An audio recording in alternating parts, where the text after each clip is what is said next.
Olá, pessoal. Na presente aula, nós vamos tratar um pouquinho de orbitais, hibridização e as simetrias cristalinas.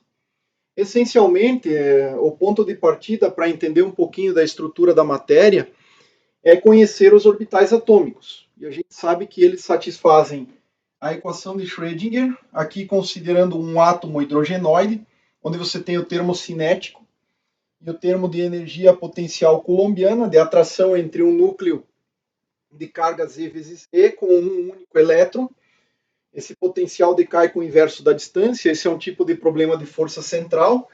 E esse operador diferencial operando sobre a função de ondas de R θφ é igual a energia vezes psi de R θφ. Claro que depois você pode incluir interação spin-órbita, correções relativísticas, etc. Mas a base seria essa equação aqui, cuja solução para bound states é aquela cujo limite do módulo da função quando R tende a infinito vai para zero. É claro que essa função tem que ser normalizada para 1.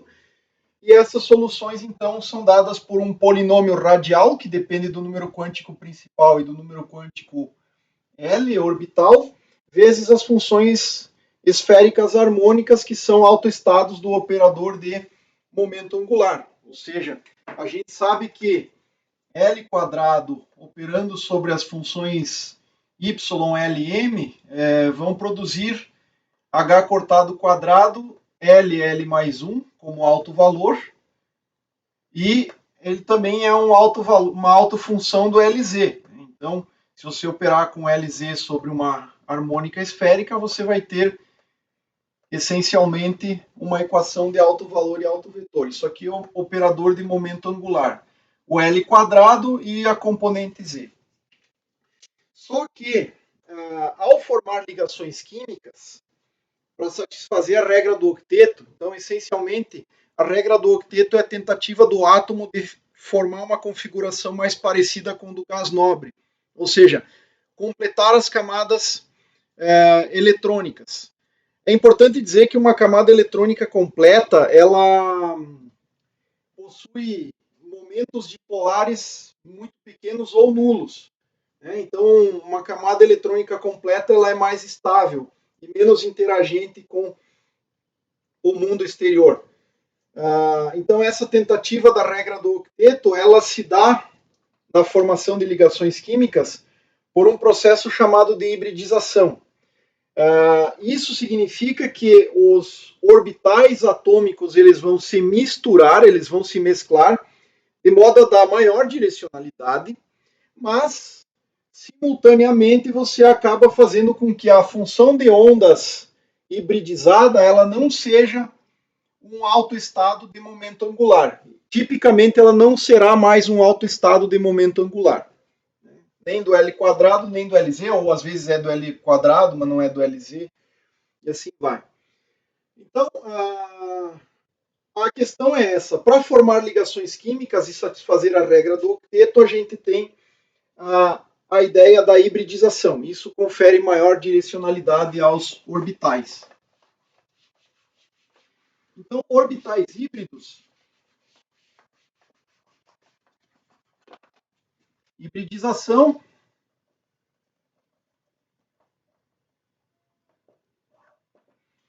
é em essência, uma mistura de orbitais atômicos,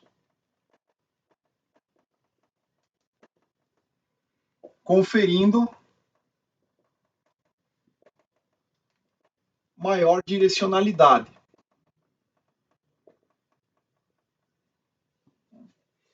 Então vamos pegar o exemplo dos elementos que compõem a maioria dos semicondutores, família 4. Os elementos da família 4,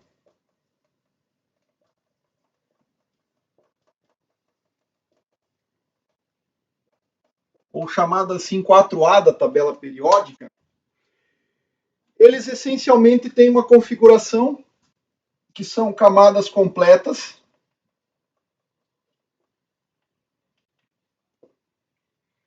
conformando-se a uma estrutura gás nobre e terminando na enésima camada, algo como do tipo NS2, NP2. Essa seria a configuração. Dá um exemplo da família 4, né? Eu vou pegar o carbono, que é o elemento mais simples. Carbono.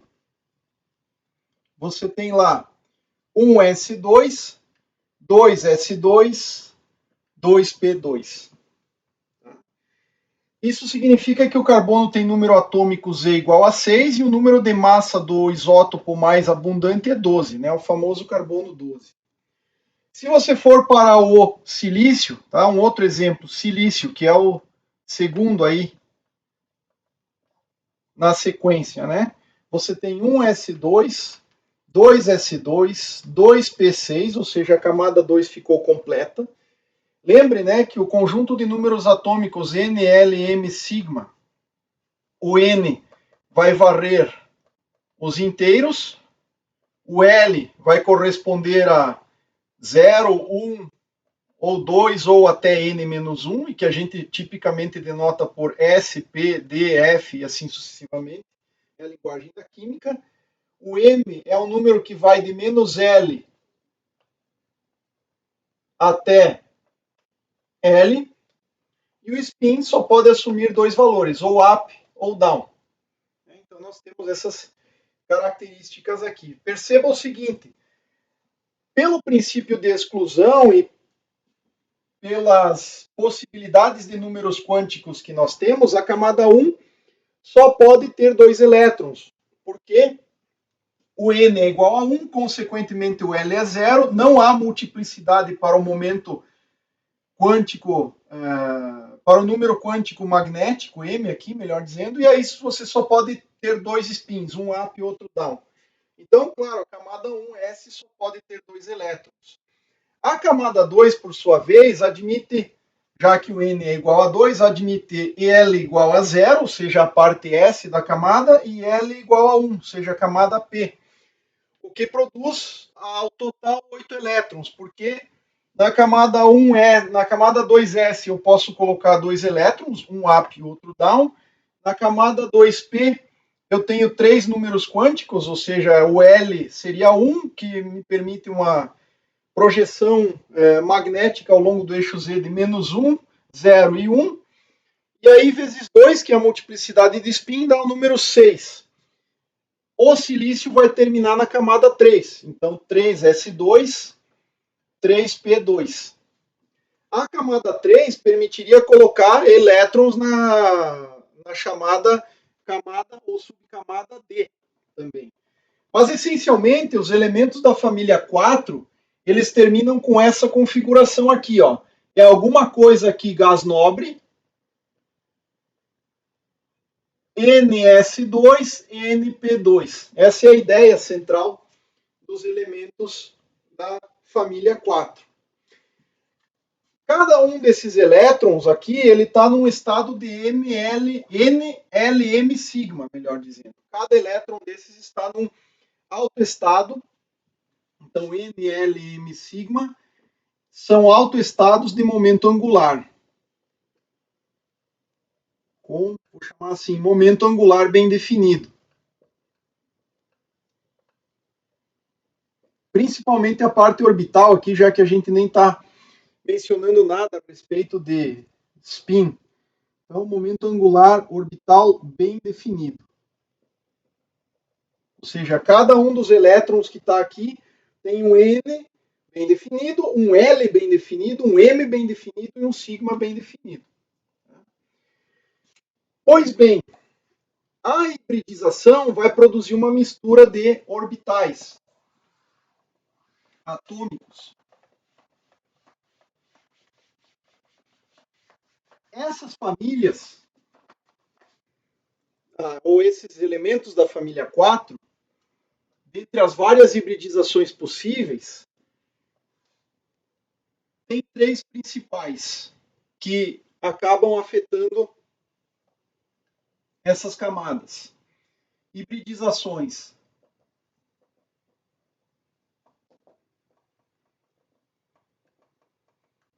principais aqui, do nosso interesse, claro.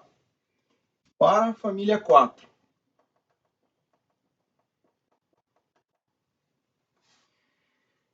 Eu vou para a camada de valência, que é a camada NS2NP, ou seja, é a camada N, onde eu tenho NS-NP, com 2 elétrons em cada um, tipicamente, mas eu estou com orbitais s e p. As hibridizações aqui, elas são sempre envolvendo um somatório, então um psi hibridizado aqui, ó, um psi hibridizado, envolvem sempre um somatório na camada enésima, então eu não vou mexer, por exemplo, no N, eu não vou misturar os orbitais de o N igual a 2 com o N igual a 3, eu vou manter o N, mas aí eu vou criar um outro conjunto de números quânticos aqui. Eu vou colocar psi-n como rótulo aqui. Psi-n, eu vou manter o mesmo n, só que eu vou colocar amplitudes para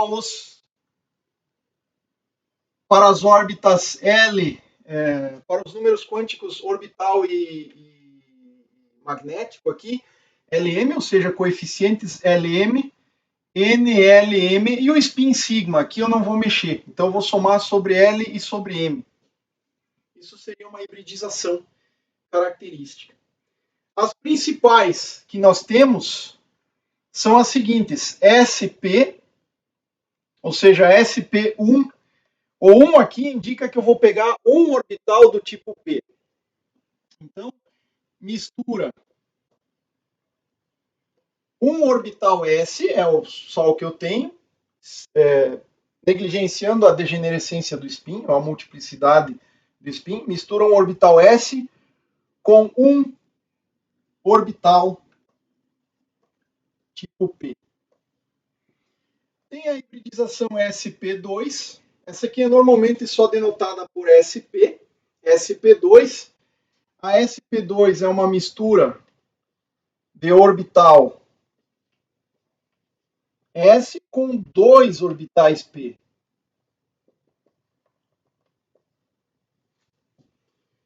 E, finalmente, a que é de interesse principal nos semicondutores, no silício e no germânio, é essa aqui, é sp3. Ela mistura S com todos os orbitais do tipo P. Então, aqui, por exemplo, eu vou misturar o S e o PX. O PY e o PZ permanecem sem misturar. Tá? Nessa outra hibridização, SP2, eu vou misturar o S com o PX e o PY. Eu não vou fazer nada com o orbital PZ, ele continua lá. E nessa aqui eu vou misturar todos eles, o PX, o PY e o PZ junto com o S. Essa ideia de fazer essa mistura de orbitais confere direcionalidade, certo? É isso que vai acontecer na essência. Bom, eu vou colocar aqui as hibridizações do tipo SP2, mas antes, creio que seja interessante a gente dar uma olhada em quem são os orbitais S, PX, PY e PZ. Então, eu vou colocar aqui um PDF para que a gente possa verificar esta situação aqui. Então, vamos lá. Vou colocar a visualização em modo de tela cheia. Creio que fique melhor assim. Veja só. Um orbital S corresponde a uma harmônica esférica do tipo Y00 de θφ, que é uma constante e tem simetria esférica. O orbital PX é aquele que mistura a harmônica esférica do tipo 1 mais 1 com o 1 menos 1. Orbital PY é a mistura das harmônicas esféricas mais 1 e menos 1, né, com L igual a 1, só que trocando de sinal. Veja que esses dois orbitais, o que está na equação 25 e 26 aqui, eles são ortogonais entre si. Aliás, qualquer combinação linear que você faça tem que conferir a característica de ortogonalidade.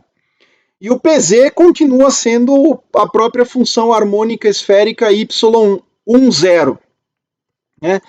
Se nós voltarmos aqui para as harmônicas esféricas, ó, só para ter ideia, esses que aparecem aí são as equações 21, 22, 23 nessa tela. Podem ver aí, a harmônica esférica y00 é uma constante, para normalizar a integral para 1. A y10 é um cosseno do ângulo θ, que já é um orbital direcionado ao longo do eixo z. Já as y mais menos 1 tem seno de θ e elevado a mais menos Iφ. Isso significa que um orbital px é a parte real dessa 23, a menos de uma normalização, e o orbital py é a parte imaginária disso. Essencialmente é isso, tá? A menos, como falei, de uma normalização. Então, a rigor, vejam só, esse aqui ó, é um orbital do tipo S, ele é esfericamente simétrico. Esse aqui é um orbital do tipo Z, são dois balõezinhos aqui orientados um para cima e outro para baixo ao longo do eixo Z. E os orbitais L igual a 1, ou seja, tipo P, o mais e o menos 1, eles são em módulo quadrado iguais. Mais um significa o elétron girando no sentido horário e o outro girando no sentido anti-horário. Essencialmente, grosso modo, seria isso. Na hora em que você mistura esses dois orbitais, girando para um sentido e girando para outro, dependendo da forma da mistura, da fase que você compõe essa mistura, você vai ter um orbital parecido com esse aqui, ó, só que um está deitado ao longo de x e o outro deitado ao longo de y aqui. Até quero ver se tenho esses gráficos. Bom, aqui estão. Orbitais de interesse, né? O orbital do tipo S é um orbital esfericamente simétrico, Px é um orbital que está alinhado ao longo do eixo x. Note que o orbital S ele tem simetria, tem paridade par, ele não posso atribuir sinal, né? Mas esse aqui, a função de ondas na parte positiva em x é sinal mais, e na parte negativa em x é sinal menos. Ou ao contrário, mas há uma diferença de sinal entre o lado positivo do eixo x e o lado negativo. A mesma coisa acontece para o orbital PY, note que ele, nesse caso, é espacialmente ortogonal ao PX, mas ele tem que ser, de fato, no espaço de Hilbert ortogonal, e o PZ é um orbital orientado ao longo de Z. Então, esses são os orbitais que compõem essencialmente as hibridizações, porque compõem as camadas de valência dos principais semicondutores. Tá? Então, só voltando um pouquinho aqui para o quadro, o que eu gostaria de mostrar? Se eu fosse fazer uma hibridização do tipo SP,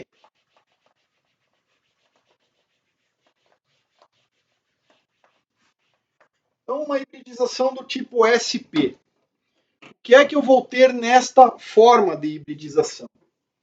SP, hibridização SP. Eu vou misturar um orbital do tipo S com um orbital do tipo P, vou pegar o Px para fazer essa mistura, eu vou dizer o seguinte, olha, um orbital SP, por exemplo, o orbital SP+, na camada enésima, tá? E aqui o spin teria que ser dado, mas eu não estou afetando em nada o spin, ou seja, por isso que eu vou omitir o índice de spin aqui, tá? E a parte espinorial, para cada uma dessas combinações lineares, eu posso colocar dois elétrons, ou seja, o spin up e o spin down. Então eu vou omitir o spin aqui. Ele seria dado da seguinte forma. É o orbital S mais o orbital Px dividido pela raiz quadrada de 2.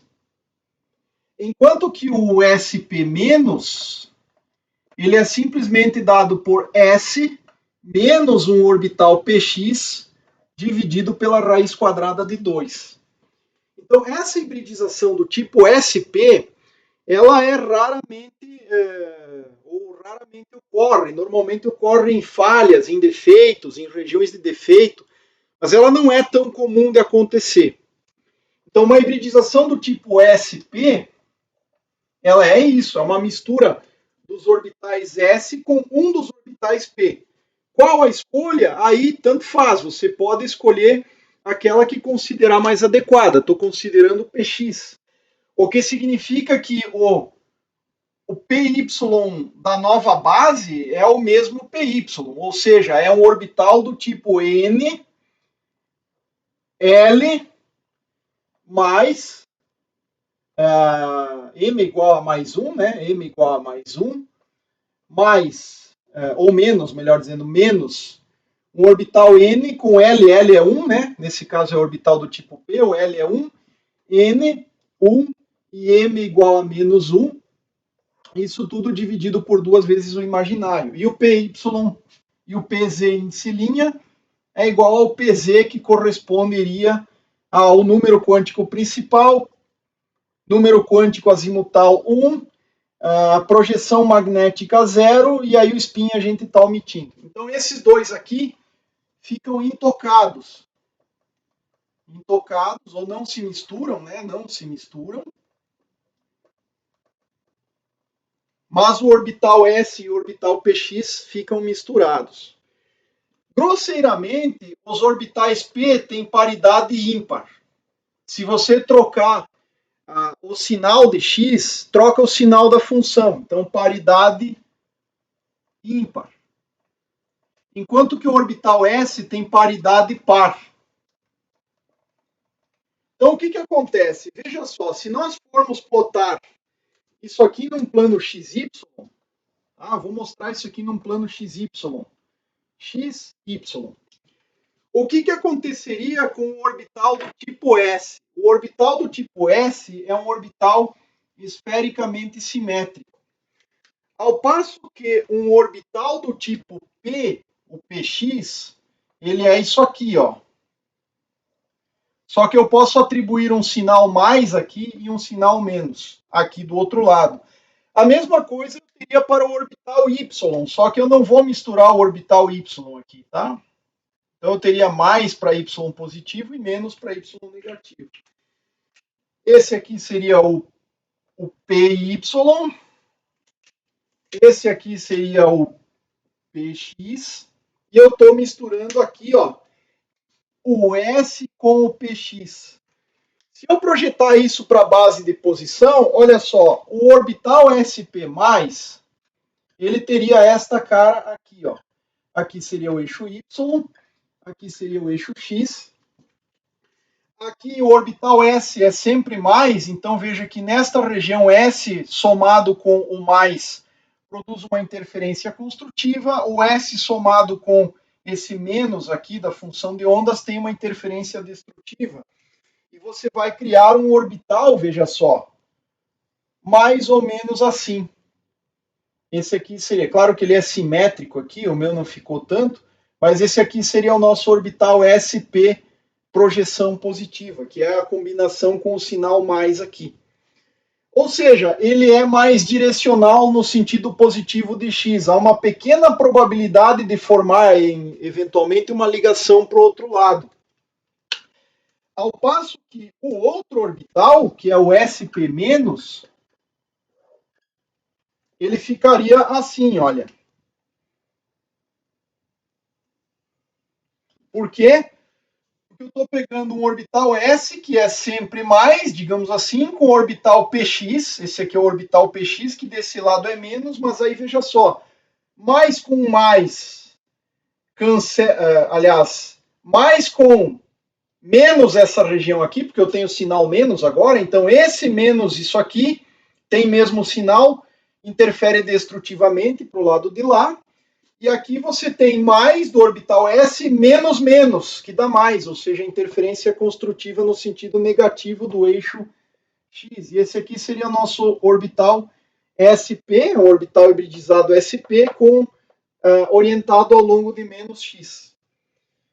Então vejam só, a hibridização confere maior diretividade, porque nesse caso, veja só, se você pegasse um orbital PX, ele teria, embora orientado ao longo do eixo X, no eixo X tanto faz se é para frente ou para trás, ou para mais X ou para menos X. Os balõezinhos têm a mesma magnitude. O orbital S nem se fala porque ele é esfericamente simétrico, ele não é nada direcional. Na hora que eu hibridizo ou misturo orbital S com orbital PX, ou eu faço com que a probabilidade maior esteja orientada ao longo do sentido positivo de x, que é o SP+, ou orientada ao longo do sentido negativo de x. Notem que espacialmente esses dois orbitais hibridizados eles não são ortogonais entre si, mas no espaço de Hilbert eles são, porque qualquer orbital S é ortogonal a qualquer orbital P, e qualquer orbital P, por exemplo, o PY é ortogonal ao PZ, que é ortogonal ao PX, no espaço de Hilbert. Então, veja só, esse orbital é ortogonal a esse também. É só você, por exemplo, escrever isso aqui como sendo um vetor 1, 1, 0, 0, correspondendo a S, PX, PY e PZ. Vou colocar assim, amplitude de S, amplitude de PX, amplitude de PY e amplitude de PZ. E esse aqui seria um vetor 1, menos 1, 0, 0, ou seja, 1 sobre raiz de 2. 1 sobre raiz de 2. Poderia configurar isso como dois vetores. Note que o produto escalar entre isso e isso dá 0. Isso com ele mesmo dá 1, isso com ele mesmo dá 1. E é claro, esses caras aqui seriam o 0, 0, 1, 0 e esse aqui o 0, 0, 0, 1. Então, sempre que eu faço uma hibridização, eu não posso ter como resultado mais orbitais do que aqueles que eu tinha originalmente. Então eu tinha o S, o PX, o PY, o PZ. Agora eu tenho o PY e o PZ que não fiz nada e esses dois orbitais hibridizados que agora têm maior direcionalidade. Essa é a ideia. Tá? Bom, a outra possibilidade é a hibridização SP2.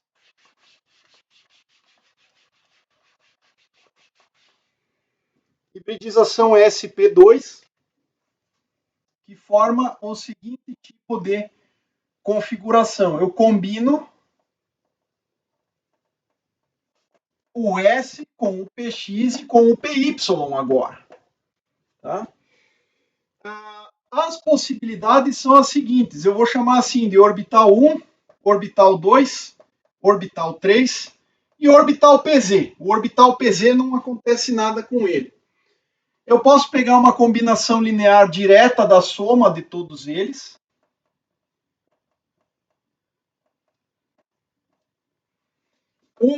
Aí tem que normalizar 1 dividido pela raiz quadrada de 3, né? Porque amplitude 1, amplitude 1, amplitude 1.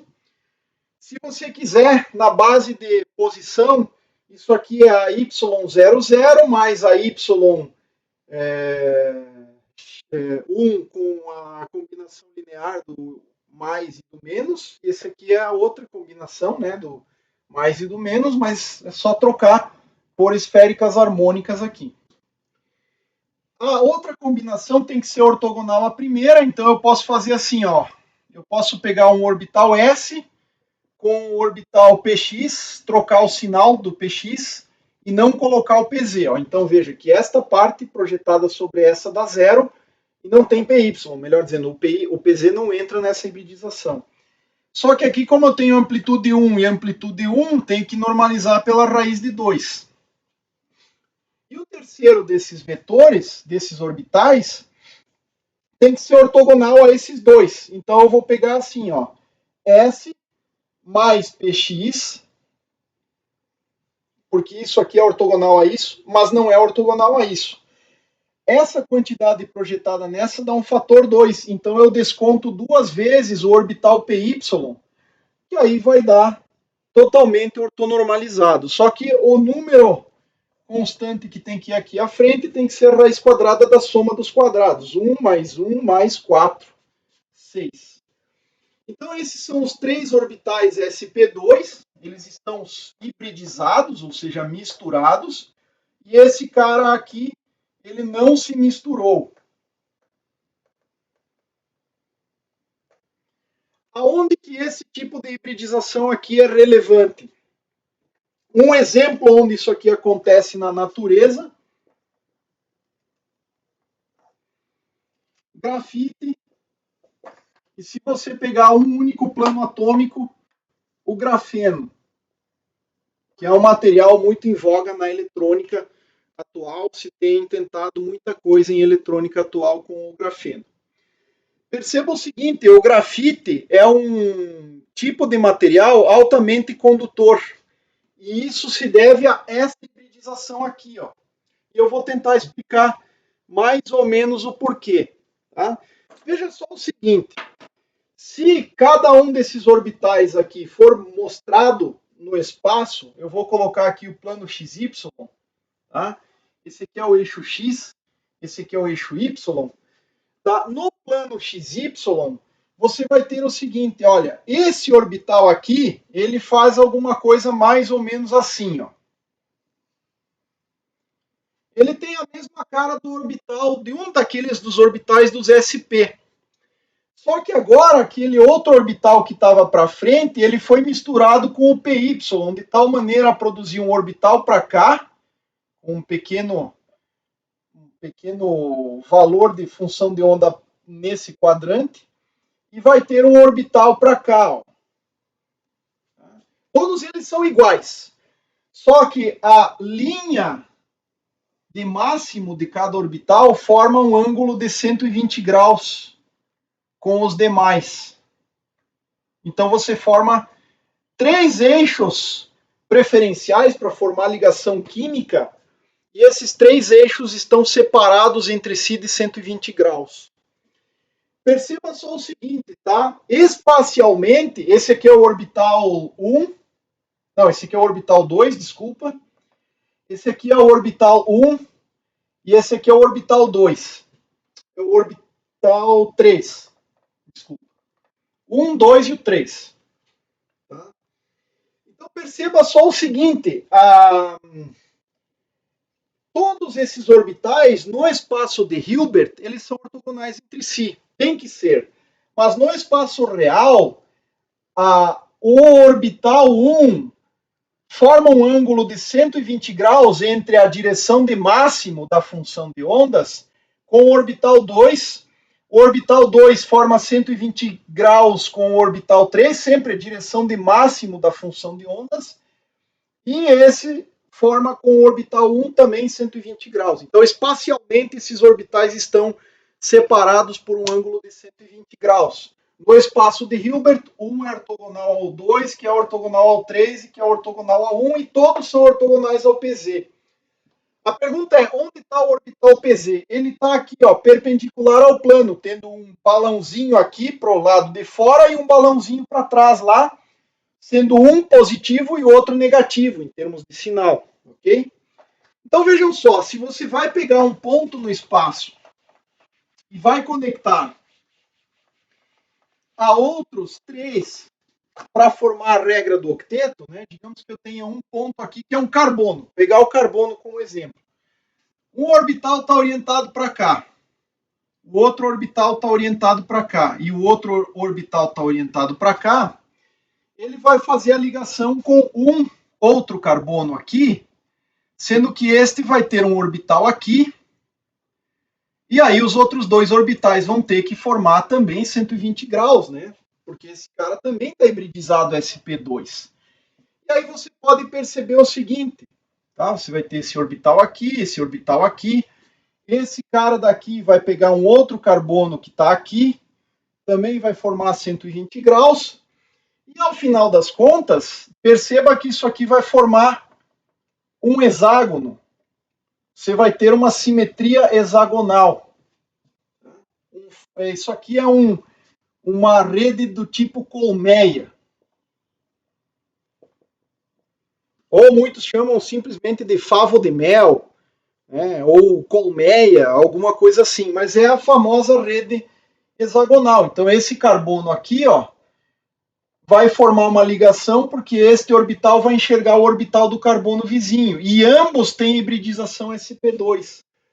Esse cara daqui, ó, veja, 120 graus para cá, 120 graus para cá.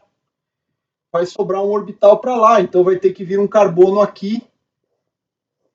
E isso aqui vai formar, então, a famosa rede do tipo colmeia. Né? Se eu fosse reproduzir isso aqui de uma forma mais compacta, eu teria isso aqui, ó.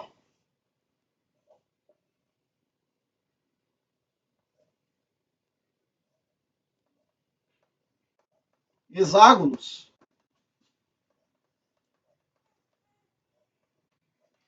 Onde este orbital forma 120, 120, 120, vai ter outro aqui, 120, 120, todos formam 120 graus. Né? O interessante é que, se for o carbono, vejam só, essas ligações muito direcionais através dos orbitais sp2 é o que o pessoal chama de ligação sigma. A ligação sigma, ela é muito forte e é difícil de ser quebrada, porque os elétrons, imaginem que este carbono aqui, pegando o carbono, ele tem 3 elétrons para compartilhar. Ele tem, na verdade, 4 elétrons na valência, mas são 3 elétrons que ele vai colocar nessa ligação, assim como esse aqui, vai colocar 3 elétrons aqui. E aí você vai ter aqui, ó, veja só, uma ligação onde os spins vão estar anti-alinhados, somando os orbitais hibridizados para formar um orbital molecular aqui, um outro orbital aqui, um outro orbital com esse carbono que vai estar para cá, compartilhando 2 elétrons que ficam ali localizados naquela região do espaço. Então a ligação sigma, ela é muito localizada. E ela é difícil de quebrar.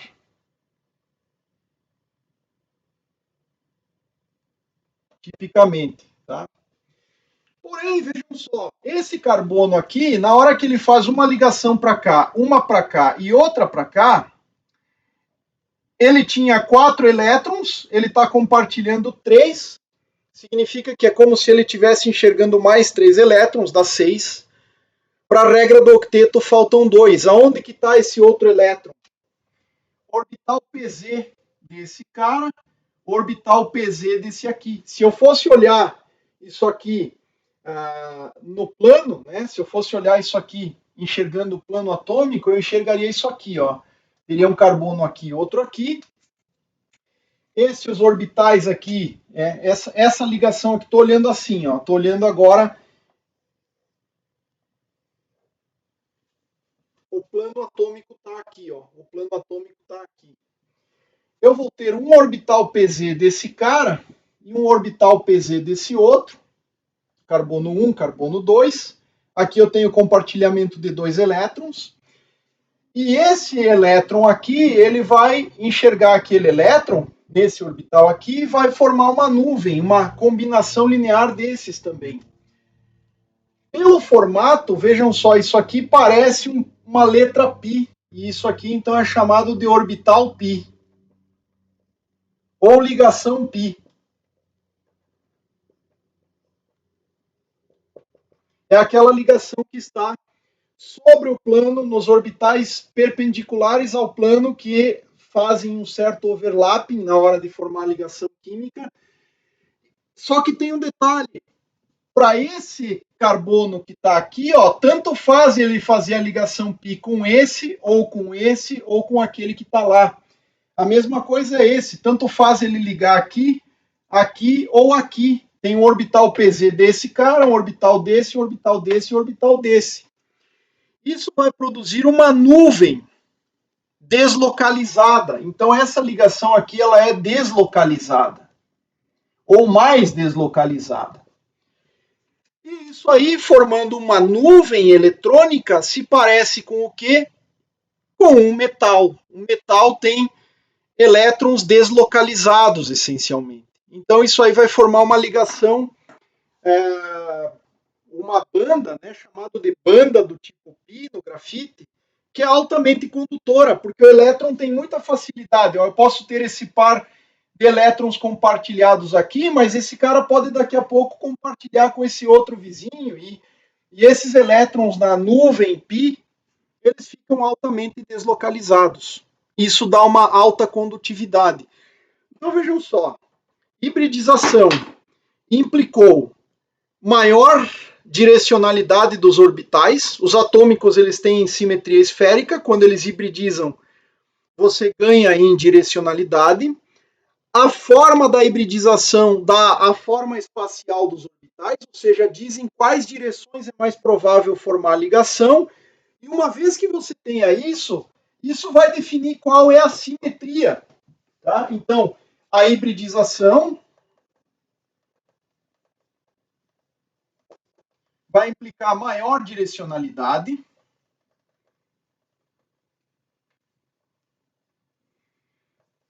que vai implicar a simetria do cristal. No caso em que estejamos pensando numa formação de um cristal, é claro. Tá? E a simetria do cristal, a forma do arranjo, vai implicar nas propriedades físico-químicas, etc. Então, propriedades. A forma grafítica do carbono é condutora de eletricidade. E isso vem da ideia, ou isso vem do fato, ou vem como consequência da hibridização sp2. Tá? Então, o carbono é um dos mais versáteis, ou se não o mais versátil elemento da tabela periódica. O carbono faz todo tipo de hibridização que você puder imaginar, sp, sp2, sp3, e aí ele consegue criar ligações em direções arbitrárias e ter flexibilidade, que é o que a gente sabe, por exemplo, dos elementos orgânicos, da química orgânica e tudo mais. Mas aqui eu estou pensando nas formas cristalinas. Então vou comparar duas formas cristalinas. A forma grafítica, hibridização sp2, você vai ter orbitais sp2, ligações sigma muito localizadas, esses elétrons estão muito localizados, a energia de ligação é grande, esse nível de energia está lá embaixo, geralmente, mas você tem esses elétrons que sobraram no orbital pz, e eles se enxergam todos, né? Eles ficam deslocalizados, formam uma nuvem de elétrons. Então eu tenho a hibridização do tipo específico, que leva a maior direcionalidade da ligação química, e essa direcionalidade, de acordo com a simetria da hibridização, vai te levar a uma simetria do cristal, e essa vai te levar a propriedades eletrônicas, no nosso caso, de interesse maior, propriedades eletrônicas. Bom, dito isso, eu creio que a gente possa voltar para o caso da hibridização do tipo sp3, que é de muito interesse na eletrônica. O carbono também faz a hibridização sp3. A ligação sp3 mistura todos os orbitais. A partir daí, todas as ligações serão do tipo sigma, muito localizadas. E no caso do carbono, especificamente, você tem a estrutura diamante. Aí os elétrons perdem mobilidade, perdendo mobilidade, reduz-se drasticamente a condutividade, e a forma diamante do carbono é um isolante. Então veja só, a simetria do cristal, que é... Aqui não dá para dizer o que vem primeiro, né? A história do ovo e da galinha. A gente não sabe quem veio primeiro, se a hibridização ou... e aí, por conta da hibridização, formou-se o cristal, ou se o cristal... Enfim, não interessa, tá?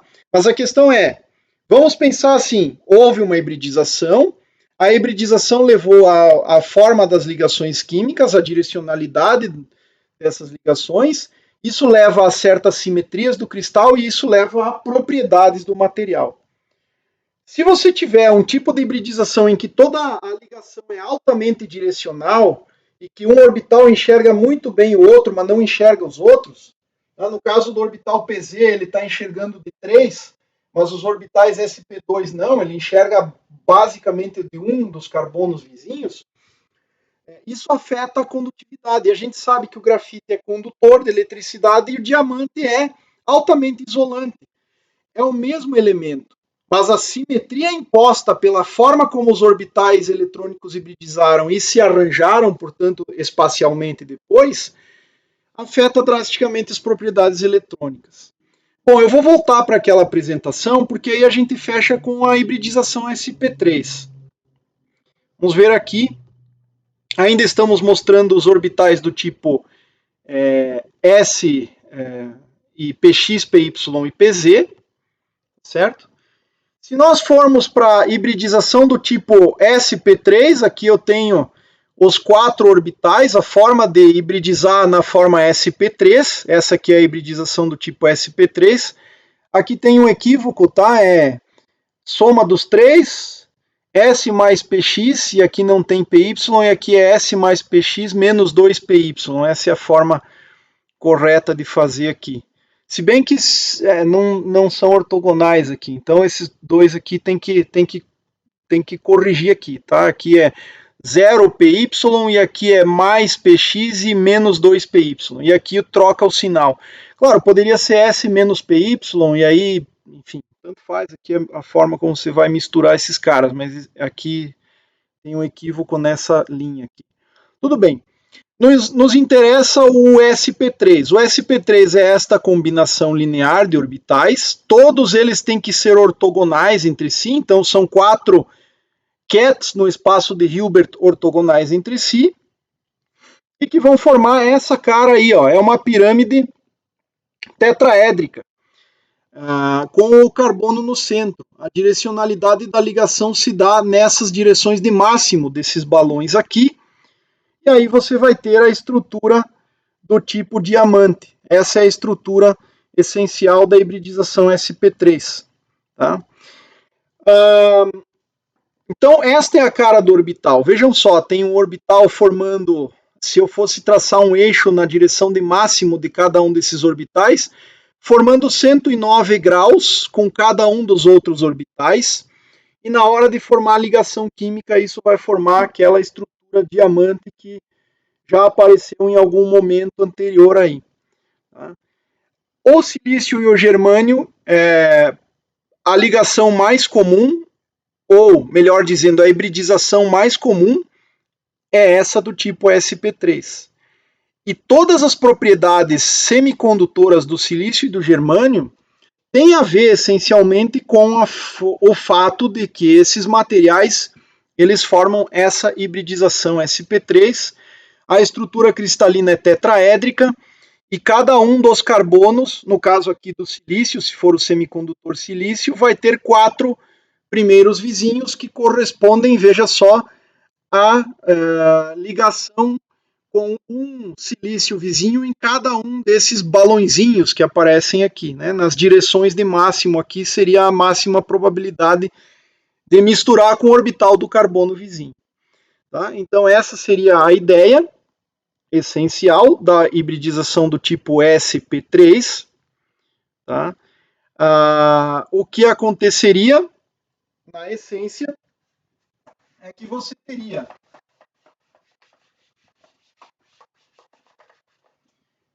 um carbono ou um silício, né? Se for o diamante é carbono, tá? É um átomo no centro da pirâmide, esse cara forma 3 orbitais que não são ortogonais entre si no espaço, eles são ortogonais no espaço de Hilbert.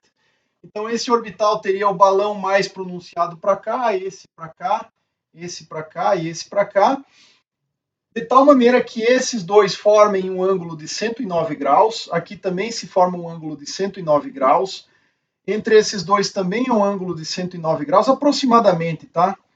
E aqui também é um ângulo de aproximadamente 109 graus. Se você fizer o cálculo da geometria da pirâmide tetraédrica, você consegue determinar esse ângulo. Mas basicamente, quando você tem uma pirâmide tetraédrica, não sei se eu consigo desenhar isso aqui muito bem, acho que não ficou muito bom assim, vamos tentar fazer de novo aqui. Se você tiver uma pirâmide do tipo tetraédrica, veja só,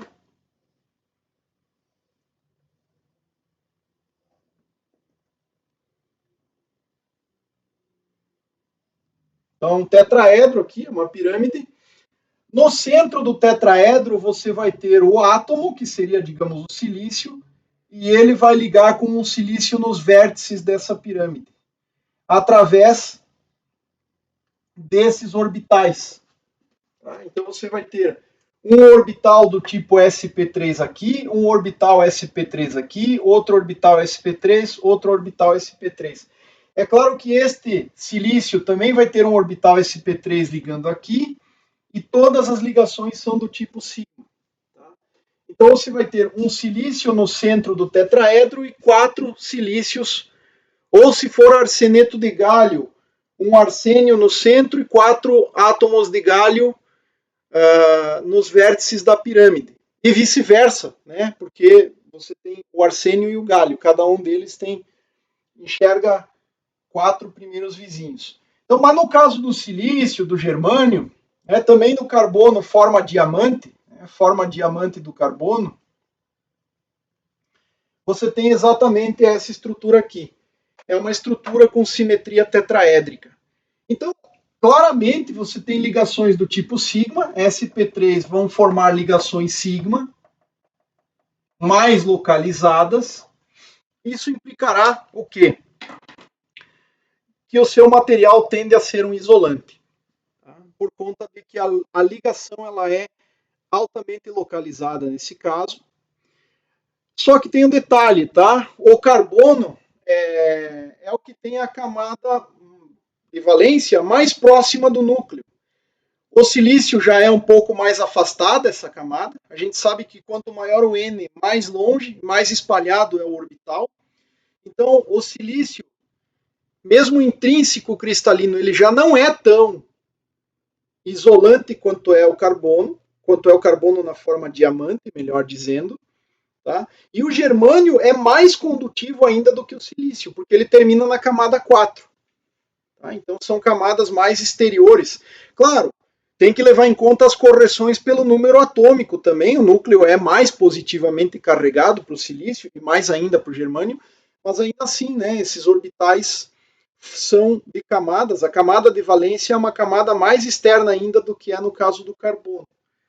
Então, embora em temperatura nula esses materiais tendam a se comportar como isolantes, provenientes de uma estrutura cristalina que tem hibridização sp3 e ligações sigma, à medida em que a temperatura aumenta, você consegue promover elétrons para uma banda superior, onde o elétron acaba ganhando mobilidade, deixando um buraco na outra banda, é claro, sem precisar de energias térmicas tão altas assim.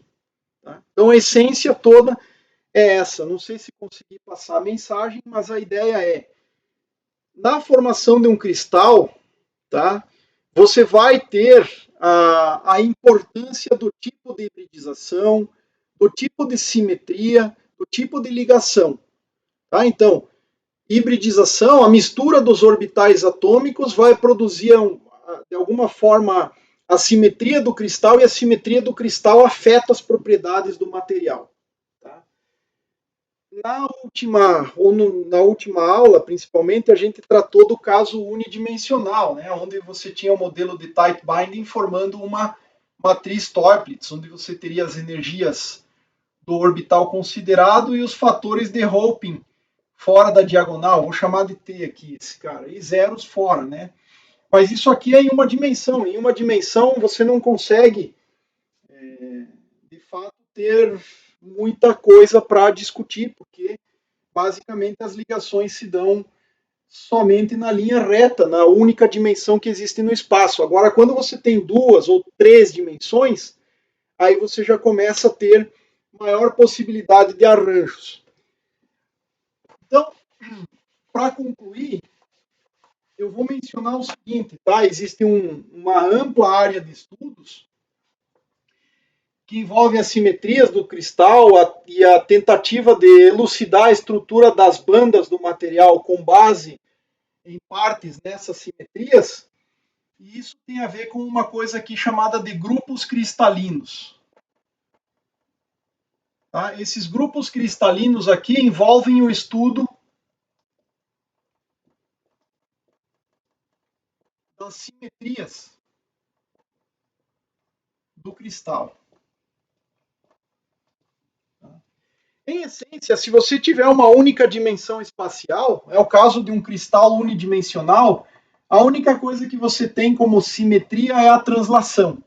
O que é a translação? Então, em uma dimensão, em 1D, você tem um parâmetro de rede. Esse ponto 1, 2, 3, 4, esse aqui seria 0, menos 1 e assim vai.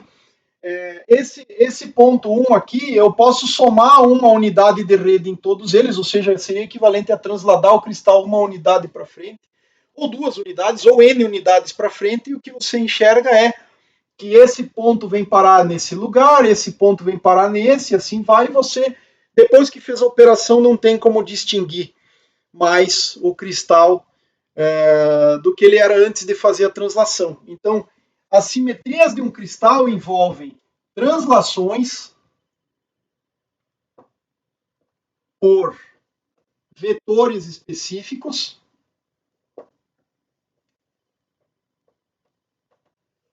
são os vetores da rede, né? Você vai ter vetores, e aí você pode dizer o seguinte: você tem um número N1 vezes uma direção A1, mais um número N2 vezes uma direção A2, mais um número N3 vezes uma direção A3, em 3 dimensões. Tá? Essas 3 direções espacialmente não são necessariamente ortogonais. Elas podem ser inclinadas, depende da simetria do cristal. Tá? Mas seriam os eixos principais do cristal, os eixos de simetria do cristal. Tá? Se eu pegasse 2 dimensões, por exemplo, eu poderia fazer uma rede triangular, olha só. Uma rede triangular é tipo o hexágono, só que no caso da colmeia não tem o átomo no centro, e aqui agora tem. Isso aqui é uma rede chamada rede triangular. Veja só, eu teria de um ponto para ir para o próximo vizinho um vetor A1 e para ir para esse outro um vetor A2. Note que eles formam um ângulo de 60 graus, eles não são ortogonais. Seria um cristal bidimensional. Então teria um outro ponto aqui, um outro aqui, e assim vai. Ou seja, vai formando esses triângulos aqui. E você teria então um cristal em 2 dimensões. Em 3 dimensões você teria uma direção adicional aqui para fora do plano do quadro, que poderia ser inclinada, tá? Pouco importa. Então, em 3 dimensões você tem translações, em uma dimensão só tem translações, mas já em 2 dimensões você já tem translações, você pode rotacionar tudo de 60 graus, então rotações. Você pode refletir eventualmente a partir de um certo plano, e aí um lado coincide com o outro, cada ponto de um lado coincide com um ponto do outro. Rotações, reflexões e rotoreflexões. As rotações são operações que mantêm um ponto do cristal invariante, ou seja, se você rotacionar em torno desse ponto, esse ponto não sai do lugar, mas esse vem para cá, esse vem para cá, esse vem para cá, esse vem para cá, e assim sucessivamente. Então isso aqui, ó, forma o grupo de ponto do cristal. Enquanto que as translações formam o que é chamado de rede de Bravais. É uma estrutura matemática que corresponde a um espaço discreto de pontos ordenados no espaço. Um cristal é geralmente uma rede de Bravais e uma base que vai te dizer que vai definir no final das contas qual é o grupo de ponto do cristal.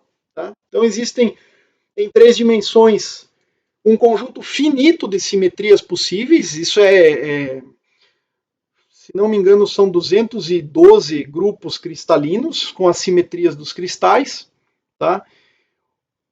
A estrutura diamante corresponde a 2 redes FCC, ou seja, cúbica de face centrada interpenetrantes, onde você tem um cubo deslocado do outro por 1/4 da diagonal do cubo, que é o caso do silício, do germânio, do arseneto de galho, só que aí intercala numa rede e na outra o tipo de átomo. Mas basicamente isso aqui é um grande ramo de estudos. Você vai descobrir, por exemplo, estudando profundamente isso aqui, que certas simetrias implicam certas propriedades na estrutura de bandas, ou definem a estrutura de bandas, em essência. E, e a estrutura de bandas define as propriedades eletrônicas, propriedades mecânicas, propriedades físicas, outras que você queira, do material. Tá? Para finalizar, só eu gostaria de ressaltar que tipicamente a gente costuma em eletrônica mostrar, por exemplo, o silício e seus 4 vizinhos no plano. Tá? Então, silício, silício, silício. É uma planificação da estrutura do cristal. Tá? É típico você mostrar em esquemáticos, né, os silícios no plano. Mas eu preciso lembrar que essa estrutura é em 3 dimensões e que na realidade o silício que está ligando com os outros 4 é o centro de uma pirâmide. Tá? Então ele está lá no centro da pirâmide ligando com os outros 4 silícios que estão nos vértices dessa pirâmide. Tá? Isso que é importante notar. Então a estrutura é de fato tridimensional, mas a gente costuma simplificar e jogar essa estrutura para um plano, né? Ou planificar a estrutura só para enxergar o que está acontecendo. Mas é bom deixar registrado, a estrutura verdadeira de um cristal semicondutor, seja do silício, seja do germânio, que são os mais importantes, ela é uma estrutura tridimensional. Tá? Então, essa estrutura tridimensional aqui, ela tem a mesma forma do cristal de diamante. É por isso que é chamada estrutura diamante. E vem da ligação do tipo sp3. Bom, próximas etapas a gente ainda tem que estudar um pouquinho mais das bandas, densidades de estados é uma definição importante. Na sequência, conversamos a respeito disso.